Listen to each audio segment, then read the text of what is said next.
Okay. Can you applaud that team on my behalf? Thank you so much, ANC fraternity. Thank you so much. Now, let me start by acknowledging the leadership of the Mount Kenya Foundation, who have taken an extraordinary step in the current political dispensation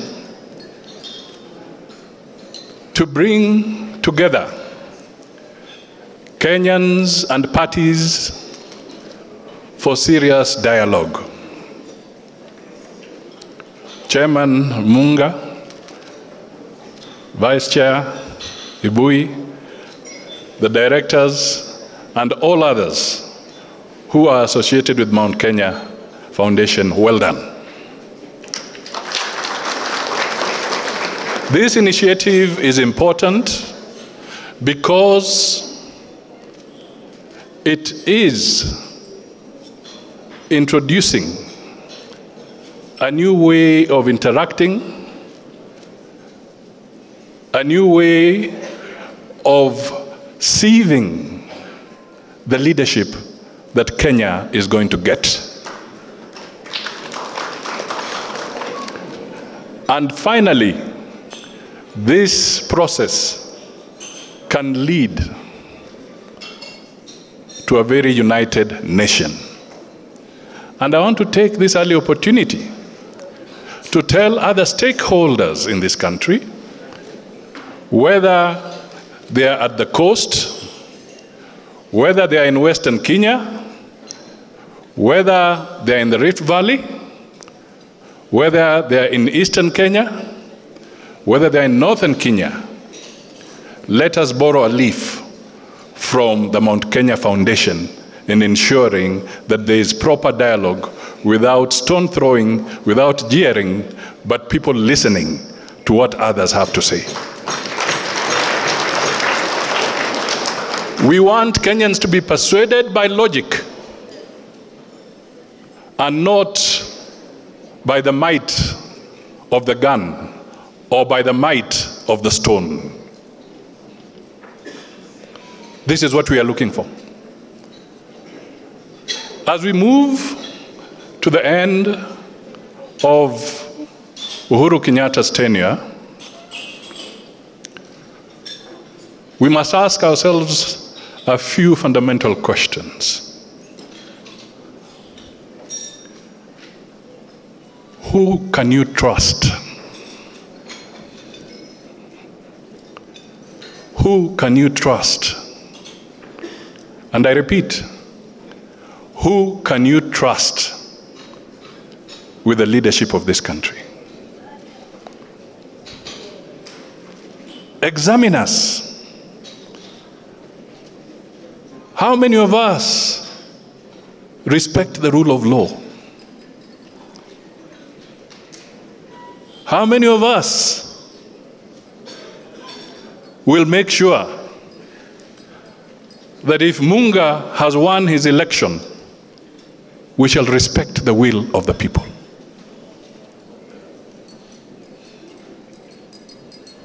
We must ask ourselves, who can you trust that given a position of authority, that individual, he or she, will not in any way misuse the office to visit hell and trouble on other Kenyans because they believe there's a grudge to settle?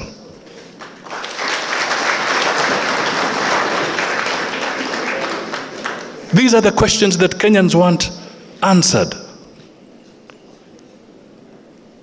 And they cannot be answered if everybody is not being given space to communicate and articulate their ideas. So I stand here, and the first message is that let us not vote in fear. Whether it is for or against, let us develop a culture where we shall not vote in fear.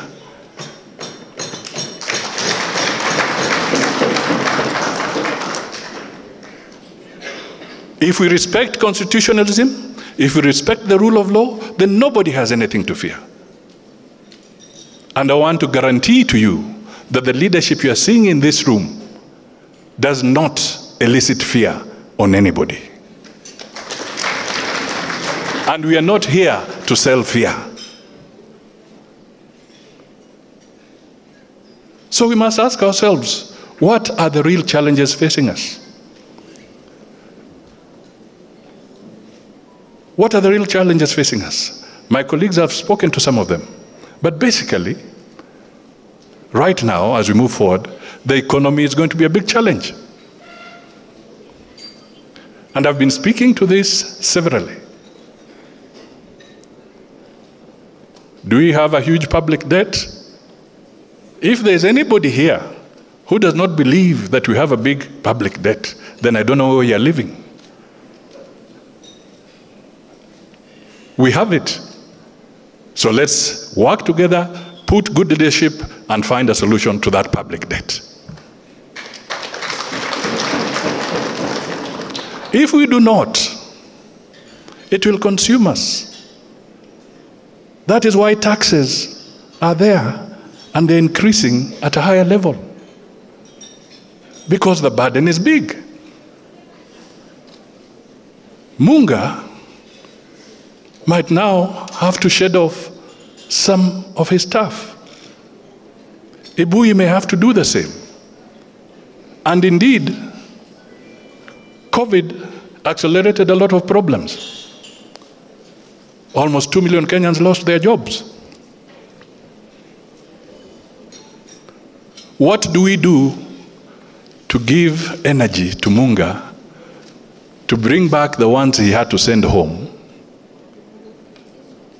or Ibui, and at the same time give him energy to employ even more? That is where we should be looking.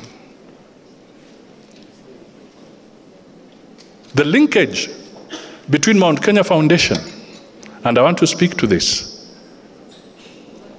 the linkage between Mount Kenya Foundation and the other people, we should find a way of bridging this gap.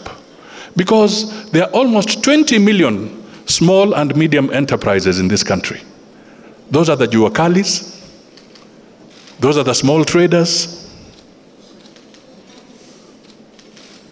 Why do they feel they want to resent us? Or they want to resent Mount Kenya Foundation when you should not be resented? It is because somewhere along the line, and the truth be told, some policies have been put in place and they have injured those people, and they tend to look at Mount Kenya as the ones who have hit them. If the Gikomba trader, through the spirit of Harambee or cooperation, were sharing a container under the principle of the less than container load arrangement, and we sit at the Treasury and we put a law that says they cannot cooperate, they can only bring in one container. If not, they are not in business. Gentlemen, who is creating resentment?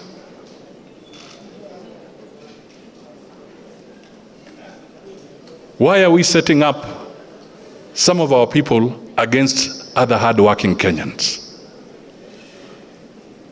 We should not allow this to happen. And that is what One Kenya stands for.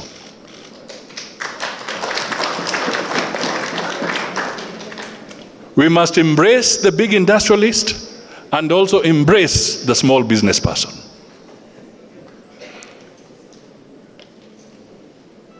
We must work together so that the pride of Mount Kenya can come back. And what pride am I talking about? Because their pride is Kenya's pride.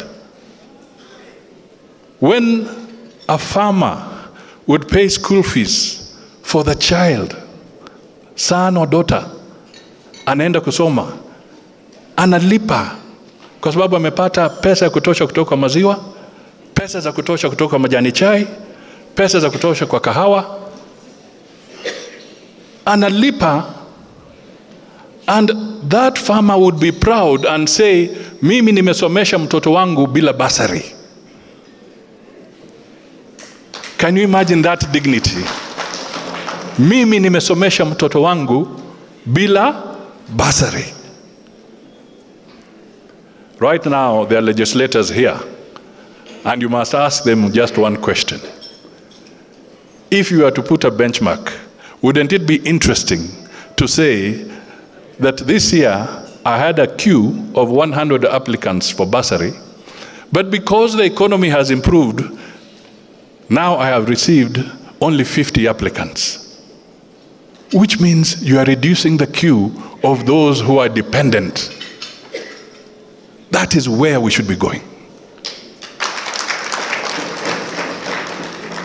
What can we do collectively?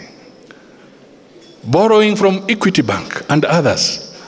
What can we do to make sure that businessman in Kikomba, in Nyeri, in Meru, can have access to credit at a low interest rate so that they can feed themselves? This is the connection that seems to be missing between us and the ground today. This is why somebody is finding fertile ground to give a false impression that they have instant coffee solutions for those Kenyans who are suffering. The reality is, he does not have instant coffee solutions. They're not there. So we have to work. Kibaki said, we want a working nation. And he also said, obey the law. Whenever he was supposed to make a speech, and I remember that one, it was basically a one-liner speech when people were not obeying the law. Kibaki just sent a message and said, obey the law. And it was a headline. Full stop. I want to do something a little bit extraordinary here. Forgive me for this. But I want to request Gibson Githumbi, if you could just come here. He's a member of the Mount Kenya Foundation. There's a very special reason why I'm requesting him to come here. Because I want us to debunk the message that the Mount Kenya Foundation is a billionaires club. I want people to understand that people have worked to get where they are. This gentleman here was my prefect in Nairobi school.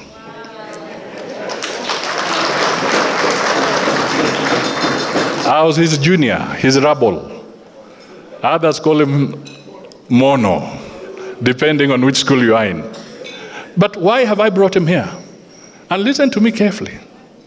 Because, and bear with me, no, it's all right. Because it's a very important message for Kenya. Gibson's father had a kiosk at Westlands on Muthithi Road. And my father was also staying in Westlands. The kiosk is the one that educated Gibson.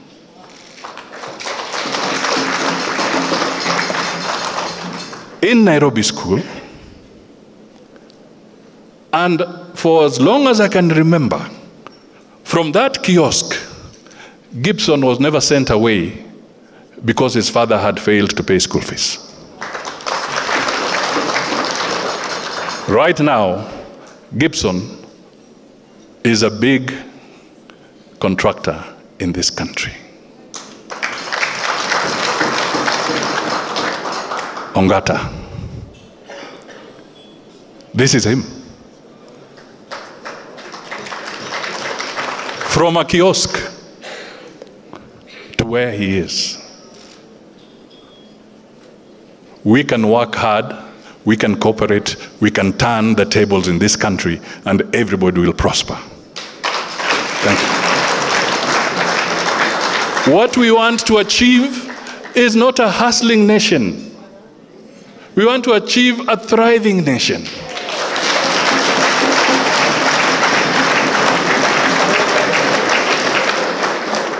This is what we want to achieve.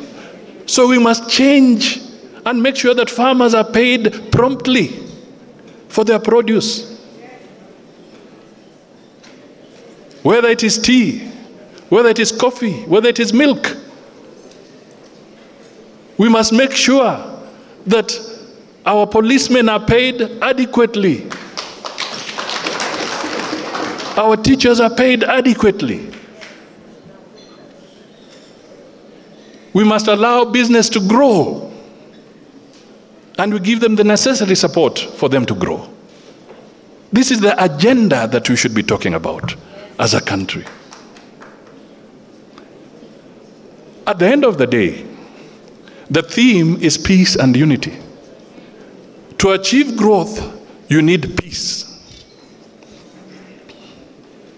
To have a working economy for everybody, yani uchumi bora na pesa mfukoni, we need peace. However, to sustain the peace, you also need a working economy. They underpin each other. So for us to have peace, let us create jobs for people.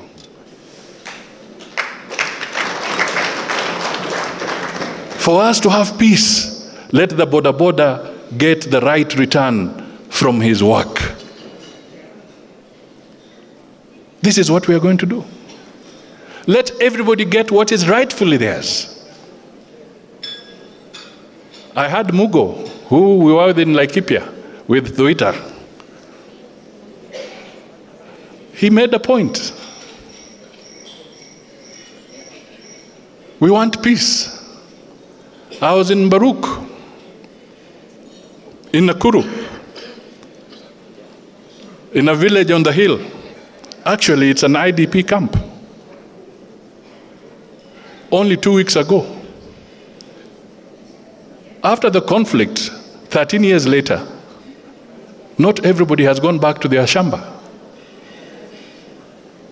I came across ladies who are asking me, we don't know who even picks our tea in Baruch. And there are similar cases of this nature. We must have a clear agenda to make sure that we can restore hope in the lives of these people.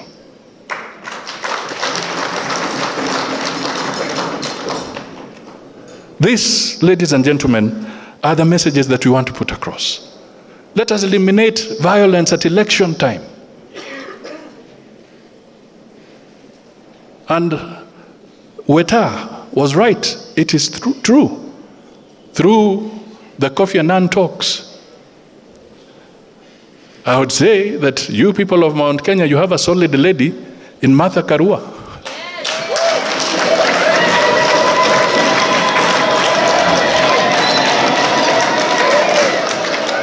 Because as I was team leader on the other side, she was team leader on the other, and you guys, she's a tough negotiator.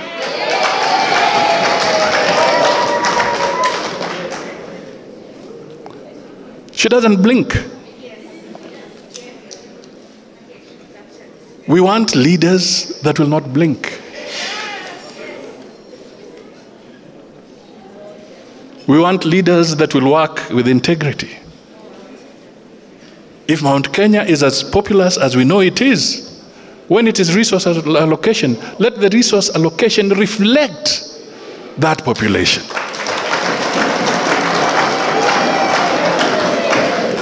Let it reflect it. And equally, if there are challenges in other parts of the country, let us also find a way of compensating those extra challenges that may be in other parts of the country, so that everybody gets a fair chance. Let us make our judiciary work. Let justice be delivered on time. Ladies and gentlemen, this is what One Kenya stands for.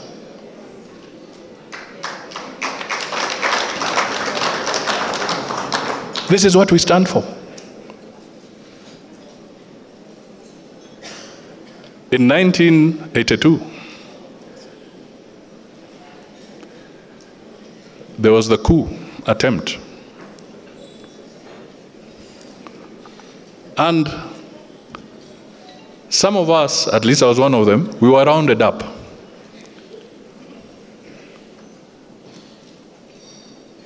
In a very strange way. A white Land Rover drove to Mululu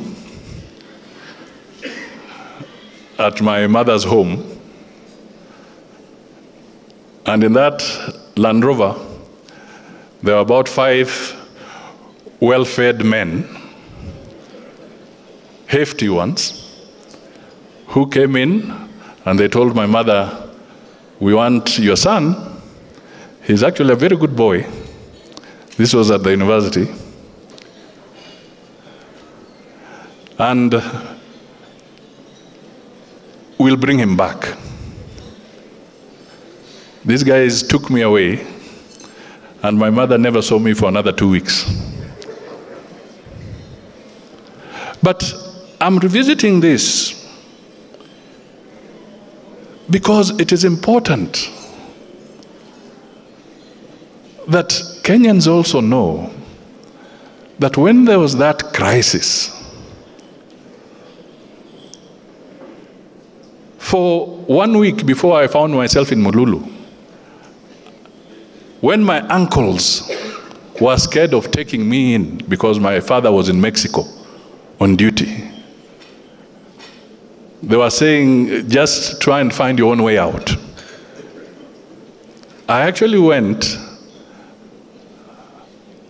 through courtesy of a friend of mine who we were in school with, called Mukundi Wahome from Odhaya, and his father, Ejindio Ngatia Wahome, allowed me to stay in his house for 1 whole week in hibernation. That tells you that never go ethnic, never profile ethnically, because I was saved and hidden by somebody from Mount Kenya in Othaya when the chips were down and my own uncles were hiding.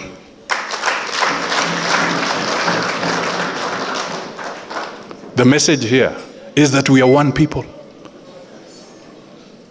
Let us hold hands and pull each other together. Let us change Kenya together. You cannot second guess Uhuru on matters of infrastructure in this country. You can't. He has done an extraordinary job.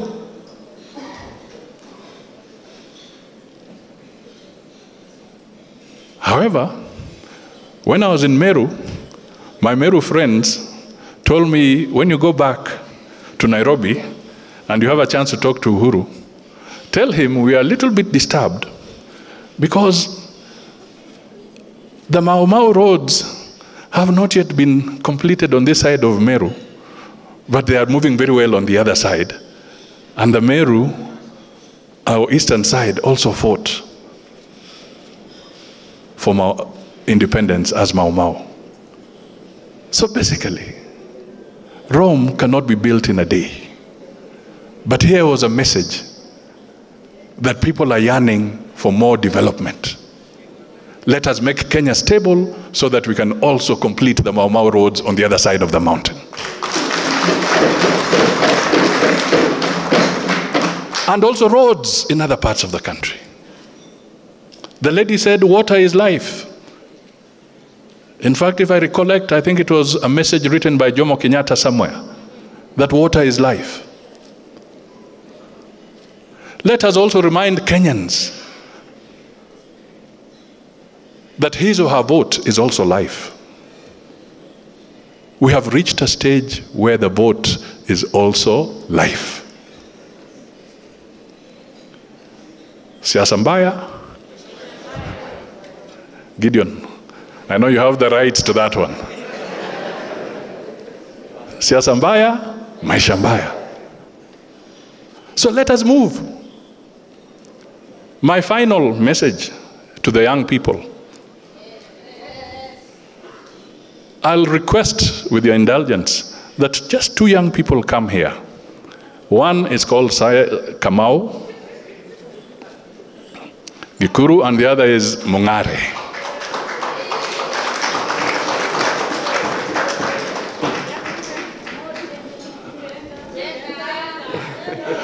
It will come. Let me say this, because there was even a young girl who said that she had not found a partner yet. Maybe I've brought 2 partners here very close to you. Okay, why do I bring these 2 young men here? Because I want to send a very clear message that we as elders, and I'm talking as an elder in their context, not in the context of our PC or Munga, but in the context of these young men.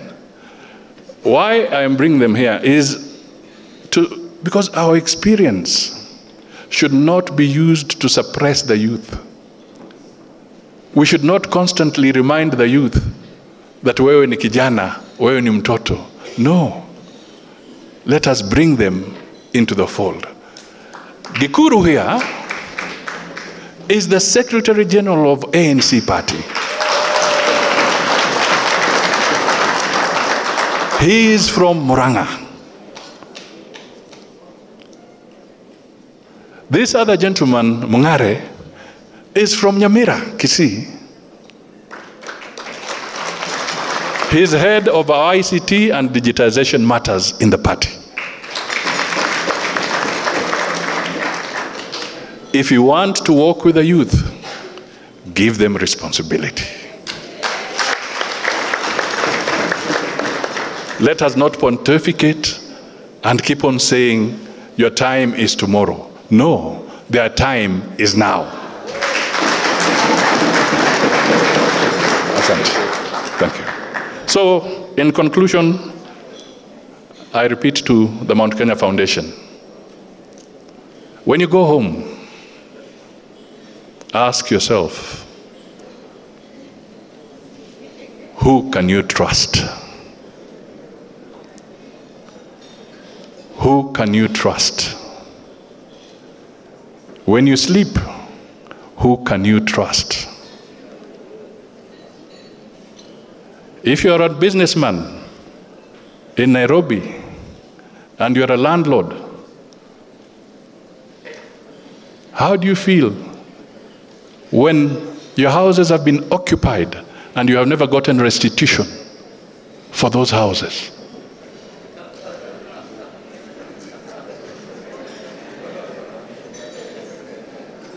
These are the questions. Who can you trust? Who can you trust? Who can you trust? Who can you trust? God bless Mount Kenya Foundation, and let us work together.